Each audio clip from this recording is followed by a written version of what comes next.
Bonjour à tous, j'espère que vous allez bien. Bon, tout d'abord, un grand merci d'être avec nous aujourd'hui pour parler de transformation analytique. Vous avez été très nombreux à témoigner de l'intérêt pour ce sujet et nous en sommes vraiment ravis. Bien sûr, chez Kairos, comme vous vous en doutez, nous sommes convaincus que la donnée est un actif stratégique aujourd'hui pour les organisations. Mais encore faut-il qu'elle soit capable de pouvoir valoriser cette donnée et en tirer la valeur d'affaires associée. Notre postulat premier, c'est que la transformation analytique est la clé de cette valorisation. C'est aussi un défi de taille à relever, bien entendu. J'imagine que bon nombre d'entre vous ont déjà eu l'occasion de le constater, continuent à se confronter à cette complexité chaque jour dans le cadre de leurs projets et initiatives en lien avec la donnée. Alors bien sûr, nous ne pourrons pas traiter dans le détail un sujet si vaste et si complexe en 30 minutes à peine dans le cadre de cette conférence. Mais on espère vraiment au moins pouvoir vous donner quelques clés pour amorcer ou optimiser votre transformation, quel que soit votre niveau de maturité actuel. Un bref rappel pour l'ensemble des auditeurs. Donc, à la fin de notre conférence, il y aura bien entendu un temps pour les questions. Donc, je vous invite tout au long de notre présentation, tout au long de cette conférence, à poser vos questions directement via le chat et nous prendrons 5 minutes en fin de présentation pour passer en revue chacune de ces questions dans le temps qui nous restera. Voilà, merci beaucoup. Avant de commencer, encore une fois, permettez-moi de me présenter tout de même. Donc, mon nom, c'est Vincent Fiorello. Je travaille pour Kairos depuis quelques années maintenant, 6 ans, en tant que conseiller management et transformation. Ma mission principale est d'accompagner mes clients dans le cadre de leur transformation analytique, que ce soit sur des missions d'aide à choix d'outils, feuilles de route, vraiment tout ce qui va être en amont sur des phases de cadrage de projet en lien avec la transformation associée à la donnée de nos clients. Dans le cadre de cette conférence, j'ai la chance aujourd'hui d'être accompagné par Shazal. Bonjour Shazal, donc, qui est conseiller senior chez Kairos en intelligence d'affaires. Comment vas-tu, Shazal ?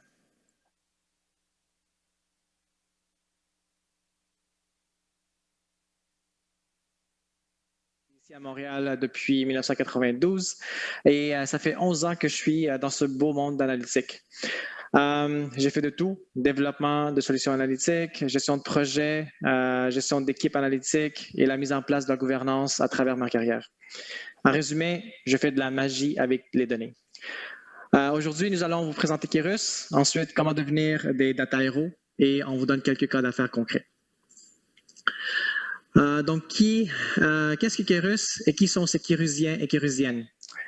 Kairos est une firme internationale qui se spécialise dans les domaines de l'intelligence de données et du conseil en gestion et transformation d'initiatives analytiques, et ce, dans une vingtaine de pays depuis les 24 dernières années. Et ces 150 Kairusiens et Kairusiennes au Canada et d'ailleurs ont pu faire comprendre à plus de 5000 entreprises le pouvoir du data, et certaines portent même maintenant fièrement leur cap de data hero à travers notre application. #MakeDataMatter. Donc, nous avons 2 piliers de service. Un premier pilier de service pour vous accompagner dans votre transformation analytique. Donc, la définition d'une feuille de route, la gestion de projet, la stratégie, le choix d'outils, etc. Et l'autre pilier pour développer des solutions analytiques. Par exemple, toutes les activités reliées à de l'ingestion de données, la visualisation, ainsi que tirer profit des techniques de data science. Nous sommes également partenaires de plusieurs fournisseurs de solutions analytiques, ce qui nous permet de supporter les activités de nos 2 piliers. Mais Vincent, est-ce que c'est simple de devenir des data héros? Alors en effet, Shazal, non, c'est pas simple de devenir un data hero.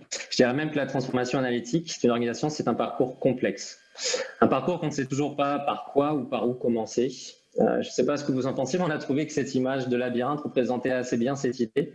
C'est assez impressionnant quand on regarde cette image comme ça. L'idée n'est pas de vous décourager, bien sûr, mais vraiment de pouvoir vous faire toucher du doigt un peu cette complexité. En effet, les enjeux, ils sont multiples. Ils sont à la fois stratégiques, organisationnels et bien sûr technologiques. Ils touchent à la fois la business, les TI, et demandent à ces deux parties de travailler conjointement vers un objectif commun. Quand, souvent, leur culture, leur maturité face à la donnée, et puis même leur mode de fonctionnement sont très souvent différents, avec même parfois des équipes business et TI qui travaillent en silo, pouvant apporter aussi son propre lot de défis, comme je suis sûr que vous pouvez le rencontrer chaque jour dans vos organisations. Donc encore une fois, il ne faut pas se décourager.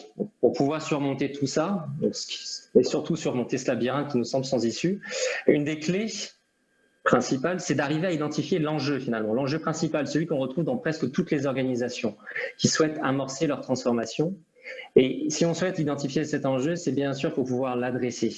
Et j'aimerais, Chazal, si tu peux, est-ce que tu peux justement nous en dire un peu plus sur cet enjeu? Vincent, l'enjeu est clair comme de l'eau. Ha ha ha. Vous ne la voyez pas? OK, je vous l'explique. Le haut du iceberg représente les rapports ou les dashboards. Pour dire que la partie visible d'une transformation analytique est vraiment très limitée aux rapports que les usagers ont reçus. Le bas du iceberg représente le fameux triangle. Ressources, processus et technologies. C'est la gestion des ressources, l'administration des technologies et la définition des processus pour livrer ces rapports. L'enjeu là-dedans, c'est qu'on doit livrer de la valeur et non seulement des tableaux de bord. Les initiatives de transformation analytique sont souvent sous le groupe TI. Et l'autre enjeu, c'est que TI est souvent vu comme un centre de coût et non un centre de créateur de valeur. On dit que c'est différent d'un département marketing, par exemple, où on ne voit pas nécessairement l'affiche publicitaire vraiment beau et génial, mais on voit l'argent qui rentre à cause des efforts publicitaires. Mais en TI, est-ce qu'on est habitué de dire, OK, mais qu'est-ce que ça fait de rendre ce rapport disponible? Peut-être que ça réduit de 4 jours au groupe X parce qu'avant, c'était un processus ultra manuel avec plusieurs fichiers Excel, avec plusieurs intervenants.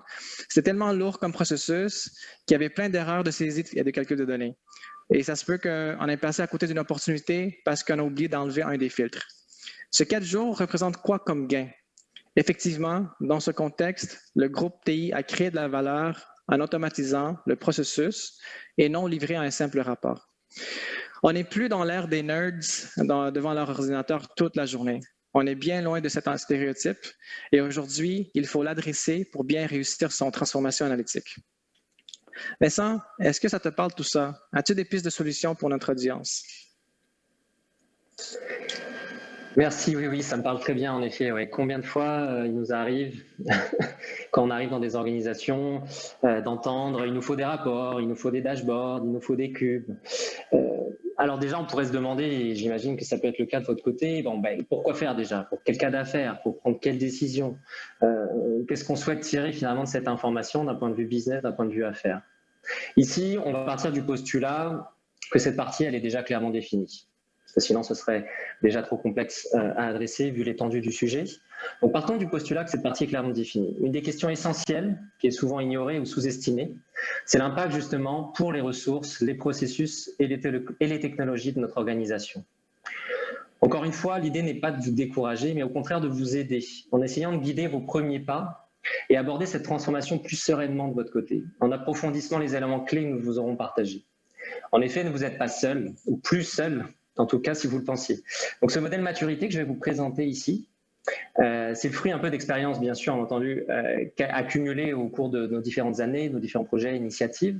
Je souhaite vous donner un bref aperçu aujourd'hui de ce modèle de maturité. L'idée, c'est pas de vous noyer sous un tas d'informations, mais de passer en revue et de commencer un peu à vous donner des clés sur les réflexions que vous devez amener sur chacune de ces dimensions, afin que vous puissiez par la suite vous en inspirer de votre côté et poursuivre cette réflexion.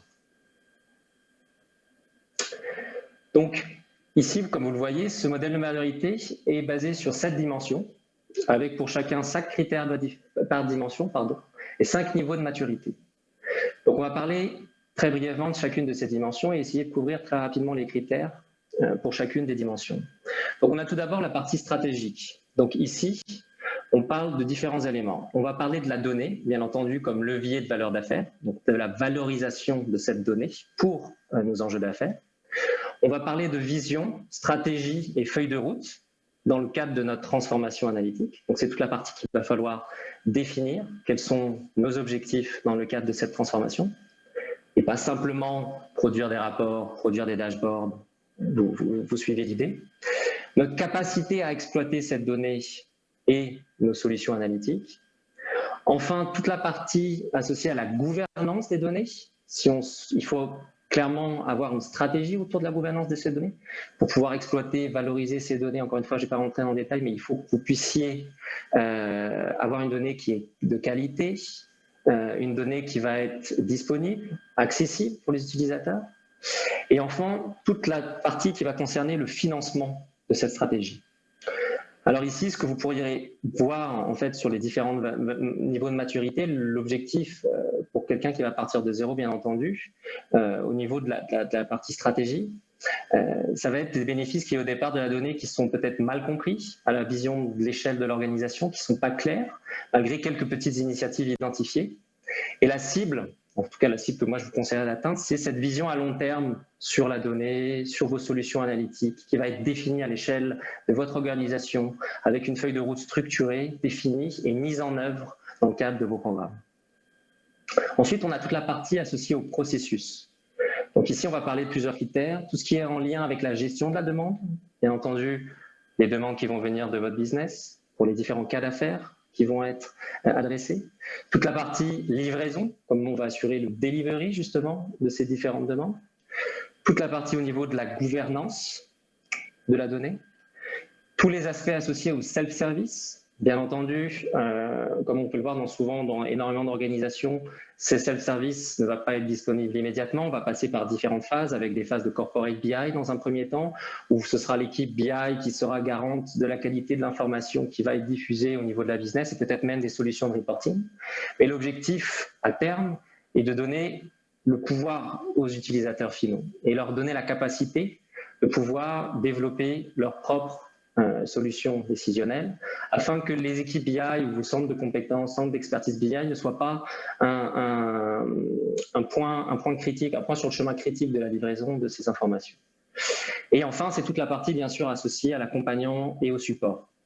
Donc ici, souvent, ce qu'on constate dans les organisations, le point de départ, on est sur beaucoup de fragmentation, de répétition, d'inefficacité, avec beaucoup de travail manuel pour produire et consommer les rapports et les analyses. Et l'objectif, bien entendu, c'est d'arriver à une situation où on serait dans un processus qui entoure la donnée et les solutions analytiques très bien établies, qui aide l'organisation à piloter sa performance et que les coûts liés à la donnée et aux solutions analytiques soient rationalisés. Bien entendu, vous ne souhaitez pas avoir 15 solutions de reporting différentes au sein de votre organisation, etc., etc. On a ensuite toute la partie associée à l'organisation en tant que telle, tout le modèle organisationnel, la transparence sur les rôles qui doivent être clairement définis, rôles et responsabilités, j'entends. Toute la partie associée au partenariat, à la collaboration, le modèle d'engagement, les normes et lignes directrices. Ici, on parle au départ d'une organisation qui va être cloisonnée, où les rôles et responsabilités sont imprécises, et sur des processus, donc sur tout ce qui concerne les processus entourant la donnée et les TI, et qui vont faire en sorte que les TI finalement vont être considérés comme un fournisseur d'assistance et d'outils, aux outils de base. On veut finalement arriver à une situation où on va avoir une organisation efficace qui est en place avec des rôles autour de la donnée qui sont très spécifiques et très clairement définis, et une implication proactive de l'organisation et des TI dans tous les domaines d'affaires et d'activité. Ensuite, on a le volet associé à tout ce qui est les individus. Donc ici, on parle de comment amener les individus à avoir une vraie culture de la donnée, comment on fait monter en compétences nos individus, comment on s'assure qu'on a une vraie couverture des compétences en matière de BI, qu'on a une vraie expertise analytique liée aux affaires, un vrai niveau de collaboration aussi entre les différents services. Donc au départ, bien entendu, vos individus, quand on part de zéro dans une organisation, les compétences sont propres à différents services, c'est très en silo, il y a une faible collaboration à l'échelle de l'organisation et une définition très inégale des rôles. L'objectif, c'est d'arriver à une maîtrise de l'analytique avancée sur des gros volumes de données avec de la modélisation prédictive, prescriptive, pour avoir un vrai avantage concurrentiel grâce à la donnée et l'analytique. Enfin, on va parler de données, d'informations. Donc ici, c'est tout ce qui concerne le cycle de vie de la donnée, la gestion de la qualité de la donnée, la sécurité de la donnée, le niveau de confiance des utilisateurs dans la donnée, la gestion de vos données de maître, de vos données de référence. Tout ce qui est en lien avec les informations, ça va être toute la partie associée à l'alignement et la couverture des besoins par rapport aux besoins d'affaires. Le fait que l'information elle soit disponible, prête à être utilisée, qu'il y ait des vraies normes et directives qui sont en place pour gérer cette information, que les propriétaires soient clairement définis aussi au niveau des différents domaines d'affaires. Vous avez besoin que votre business prenne le contrôle sur les informations qui leur sont mises à disposition pour qu'ils puissent vraiment actionner des leviers pour impacter leurs différents modèles opérationnels et leurs performances. Et vous souhaitez ensuite que cette information puisse vraiment driver les affaires. Donc ici, bien entendu, vous voyez l'objectif final, c'est d'avoir des données qui sont gérées, partagées à travers toute l'organisation, avec une vraie confiance dans la donnée de la part des utilisateurs, grâce à des processus très rigoureux et une gestion de la qualité de la donnée qui va être en place. On veut bien entendu que les rapports soient automatisés, avoir des outils libre-service et pouvoir commencer à avancer sur tout ce qui est analytique avancée avec du prédictif. Enfin, il y a toute la partie associée à l'architecture en tant que telle. Donc, cette partie-là, je vais passer très vite. L'idée, c'est de parler, bien sûr, de tout ce qui est préparation des infrastructures, l'architecture de la donnée, les outils de consommation de l'information, tout le stockage, nos processus de transformation. Ici, encore une fois, l'objectif, c'est d'avoir une stratégie analytique très clairement définie, qui va être comprise de tous et qui va être supportée par une infrastructure et des outils garants du succès de cette transformation. Donc vous voyez ici un peu les différentes dimensions, les différents critères sur lesquels vous allez devoir justement travailler pour pouvoir assurer le succès de votre transformation. Alors il y a un grand nombre de dimensions, mais en adressant chacun de ces points tout au long de vos différents niveaux de maturité, vous allez justement pouvoir évoluer dans cette maturité. Est-ce que Chazal, justement, tu peux nous en dire un peu plus, s'il te plaît, sur ces différents niveaux de maturité? Attention, je crois que tu es mute, Chazal. C'est les soucis du direct. Désolé. Donc, bien sûr, Vincent, merci. Donc, la transformation analytique est une science. Il y a beaucoup de recherches et il existe maintenant des formules gagnantes pour avoir du succès. Mais ce n'est pas comme une formule Excel égale somme ou bien 1 plus 2 égale à 3. La formule gagnante consiste à évoluer et passer à travers des niveaux de maturité un par un, comme ce dessin démontre. On ne peut pas aller au niveau 5 avant d'avoir bâti les niveaux subséquents. Niveau 1, nous avons nos fichiers Excel, fichiers PowerPoint qui servent de l'analytique. Niveau 2, on commence à avoir naître des projets analytiques. Au niveau 3, on bâtit un produit analytique et on voit apparaître des processus et une vision de la transformation. Au niveau 4, on peut dire que le groupe TI est enfin qui n'est plus un centre de coût. Et au niveau 5, on considère que la donnée est un actif et toute décision passe par les données. Vincent va vous montrer comment naviguer dans tout ça. Merci Chazal. Je pense que c'est très intéressant ce que tu nous dis. En effet, il faut voir l'évolution de la maturité analytique vraiment comme un voyage. C'est un voyage qui demande du temps. Comme vous voyez, il y a différents niveaux d'étapes, différents niveaux de maturité. Et si vous partez de zéro et que vous vous lancez les yeux fermés dans cette transformation, en espérant tirer des résultats, vous risquez d'avoir très rapidement de grosses désillusions. Je pense que c'est très important de considérer que si vous souhaitez aujourd'hui avoir des retours sur investissement grâce à votre transformation analytique, il faut que vous passiez par ces différentes étapes et que vous ayez une approche très clairement définie. Vous ne pouvez pas espérer apprendre à courir sans même savoir marcher. Je sais que ça peut sembler évident de dire ça comme ça peut sembler très basique, mais trop souvent quand on arrive dans des organisations, on va entendre des personnes qui vont nous dire « on veut faire de l'intelligence artificielle ». On veut créer des modèles prédictifs. Ça va nous permettre d'intervenir et d'ajuster nos actions avant même que les choses arrivent. Ou bien on veut lancer des simulations en se basant sur des critères définis afin d'optimiser notre modèle opérationnel. Alors que même aucune donnée n'est historisée, centralisée, il n'y a pas aucune accessibilité de l'information ou de façon très difficile. Et donc la business est incapable même d'analyser le passé. Et on est déjà en train d'essayer de se porter vers ces cas d'usage très avancés. Alors c'est quelque chose de complètement compréhensible, c'est aussi le marché qui veut ça, on entend beaucoup de buzzwords, beaucoup de mots clés autour de cette transformation et on souhaite très rapidement en tirer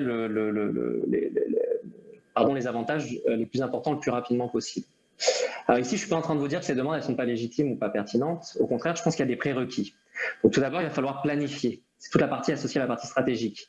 Quelle est notre situation actuelle? Où est-ce qu'on souhaite aller? Quel est notre objectif? En gros, c'est la feuille de route. Comme pour un voyage, vous partez en vacances, vous planifiez votre voyage au minimum. Là, c'est pareil. Bien sûr, ça ne doit pas vous empêcher de commencer à avancer, lancer des actions en parallèle, mais il faut prendre ce temps de planification. 4 à 6 semaines, prenez cette temps de discovery.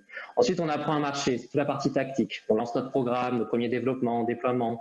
On commence petit, on pose les bases de notre transformation. Les fondations de notre centre de compétences BI, par exemple. On profite aussi pour commencer à déployer notre plan de conduite du changement. Il faut souvent compter 3 mois, 1 an sur ces parties-là en fonction des objectifs définis lors de notre phase de planification, justement. Après savoir marcher, on apprend à courir. Donc là, c'est toute la partie opérationnelle. Ici, on poursuit et on complète le déploiement de notre programme, on étend notre modèle à plus large finalement aujourd'hui, en prenant en compte bien sûr les apprentissages des phases précédentes, c'est l'objectif, c'est de comprendre sur un spectre plus petit finalement quelles sont les choses qu'on doit ajuster, puis on continue à pousser l'adoption de nos produits auprès des utilisateurs finaux. On va mettre en place un modèle de support et de déploiement permettant de soutenir ces nouveaux produits mis à disposition des utilisateurs. Puis tout doucement, on commence à amener un nouvel état d'esprit comme ça au sein de l'organisation. Toujours en capitalisant sur le plan d'accompagnement au changement. J'insiste encore une fois sur le plan d'accompagnement au changement. Je pense que c'est essentiel aujourd'hui, c'est souvent très sous-estimé. C'est un élément clé de votre transformation. Il faut accompagner le changement auprès des utilisateurs si on veut que cette transformation elle soit un succès et elle ait un vrai impact sur votre modèle opérationnel, sur vos process au sein de votre organisation. On va éduquer les utilisateurs, encore une fois, on les éduque à partir vers cet esprit prédictif, perspectif au sein de l'organisation. Et là, enfin, c'est là où on a tout le fun, on va commencer à apprendre à voler. On a notre organisation qui est drivée par la donnée, il y a une vraie culture de la donnée qui existe auprès des utilisateurs, des individus. Nos utilisateurs, ils ont accès à de l'analytique avancée, à des modèles prédictifs, entraînés grâce justement aux données qu'on a collectées dans le passé.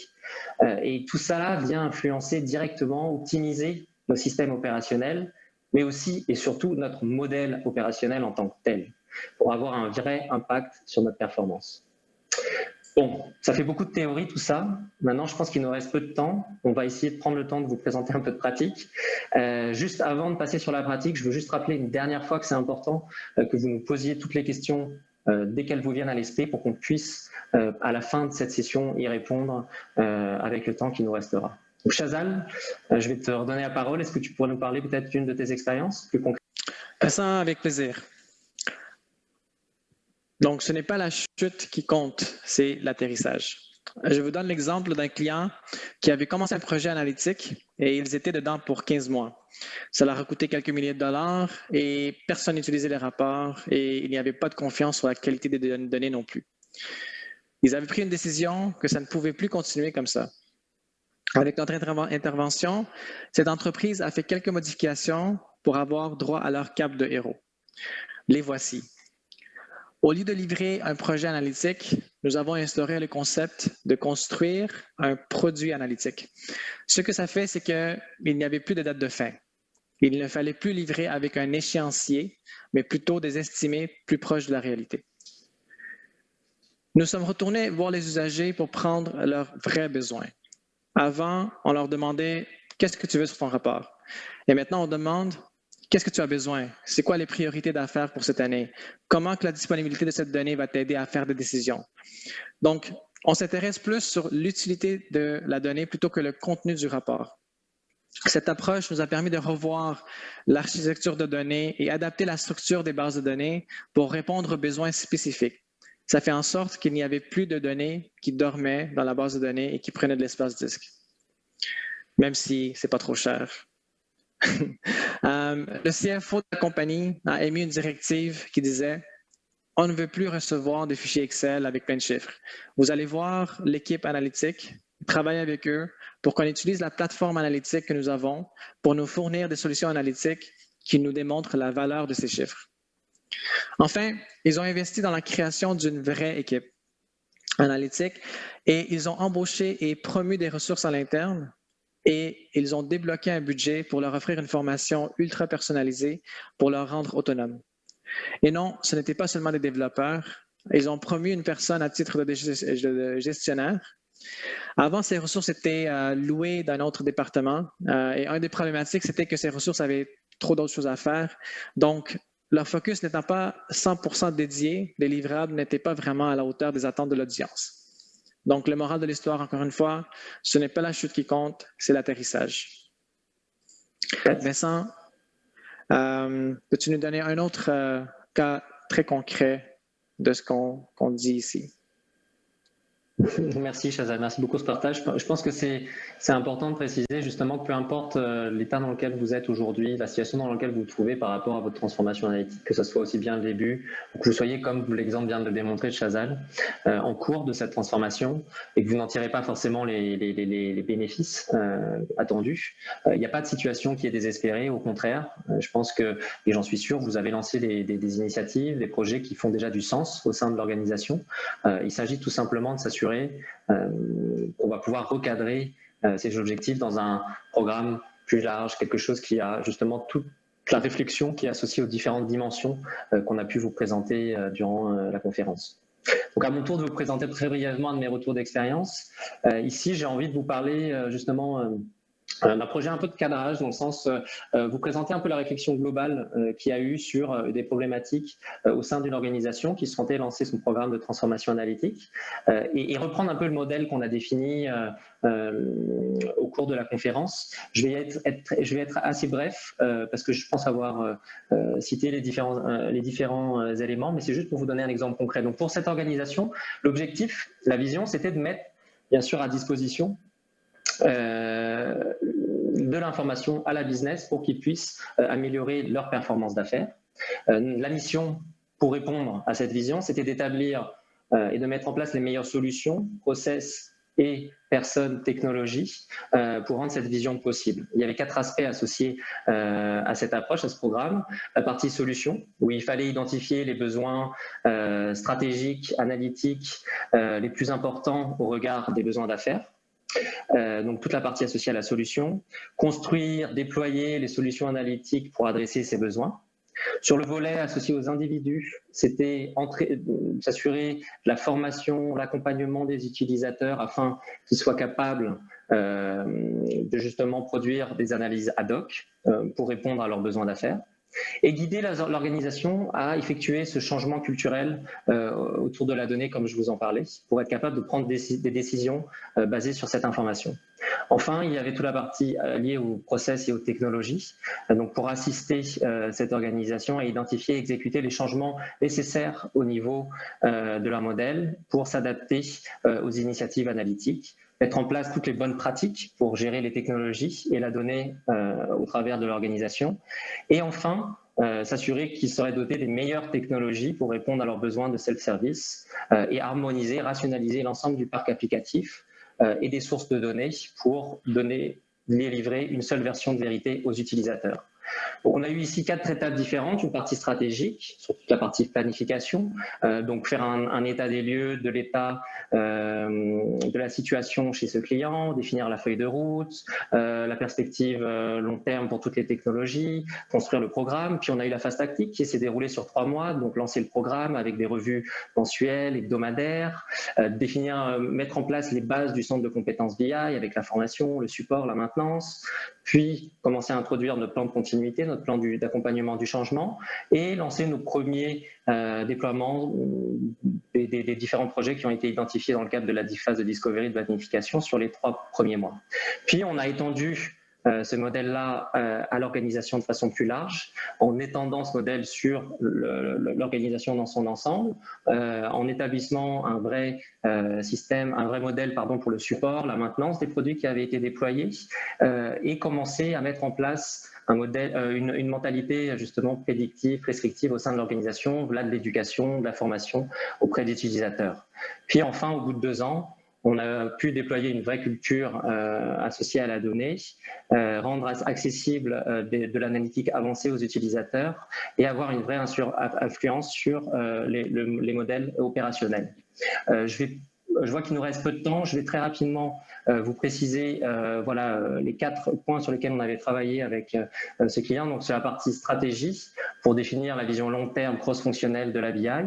Toute la partie process et information pour implémenter de bout en bout justement les méthodes de management de la performance et les différentes routines et outils à mettre en place dans le cadre de cette transformation.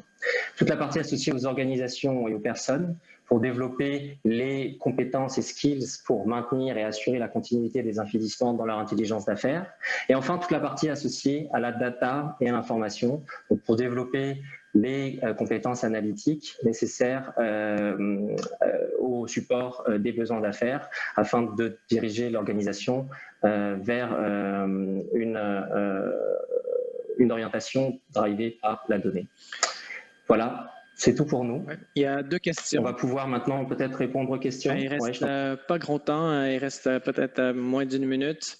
Donc, pour les questions, je pense qu'on pourrait les répondre dans les salons. Qu'est-ce que tu en penses?